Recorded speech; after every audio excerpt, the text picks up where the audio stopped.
talking about credible allegations of election rigging in the Pakistani elections, and we urged that the administration withhold recognition of the new government in Pakistan until a credible and transparent investigation on election interference had been conducted.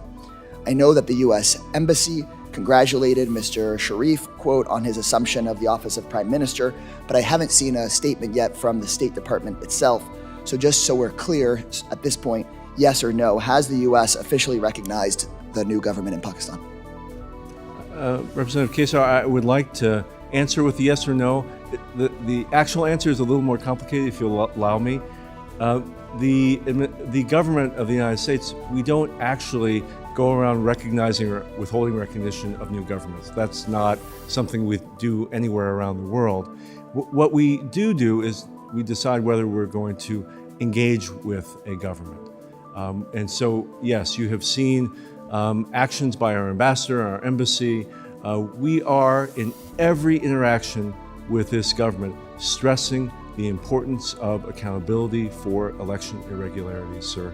Can I just also add, your letter is incredibly important. It's important that the Pakistani people, the Pakistani government, hear not only from the administration, but from members of Congress, and having so many of them speak together has real influence.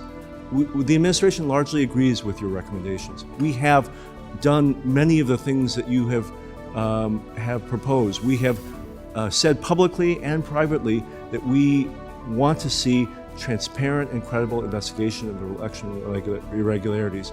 We have called for accountability for mass detentions of people in the opposition, and we have said loudly and clearly that military trials for civilians accused of crimes after May 9th is not in keeping with international norms.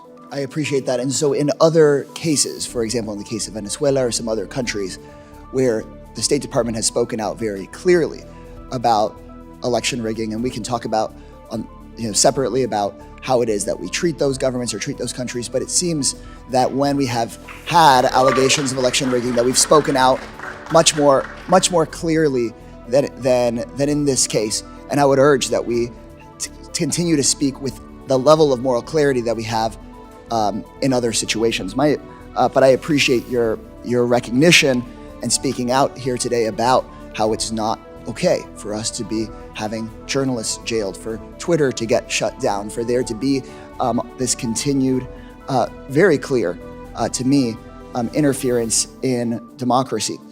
Given the credible allegations of fraud and rigging, what gives you confidence that this government will have the democratic legitimacy necessary, not only for the interests of the Pakistani people, but for the interests of the United States?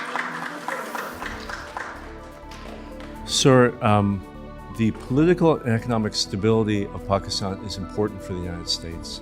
It is important that the Pakistani people... And I'm short on time. Is it your sense right now that there is going to be that democratic legitimacy, or do we have real concerns? I'm sorry, I have one more question for you, so just give me your... Sir, I think that's up to the process ongoing now in the Electoral Commission of Pakistan.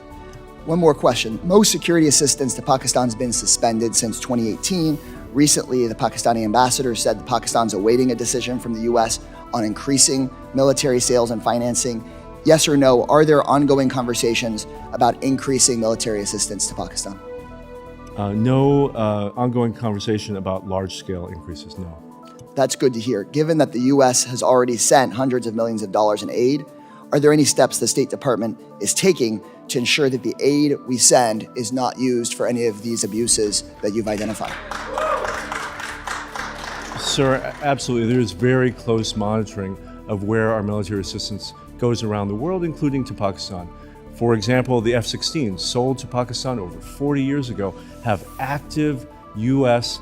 technical security teams monitoring their use every day. Thank you for that.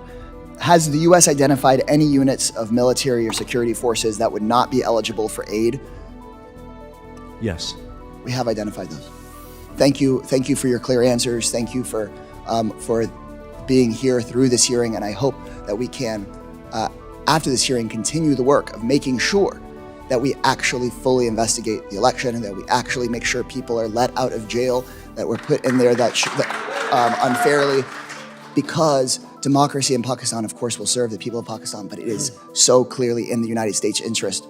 I started out on this seeing the failures we had in Latin America of prioritizing military relationships over democratic relationships, and it never served us there, and it won't serve us in Pakistan or anywhere else. So thank you so much, Mr. Lee. Thank you, sir.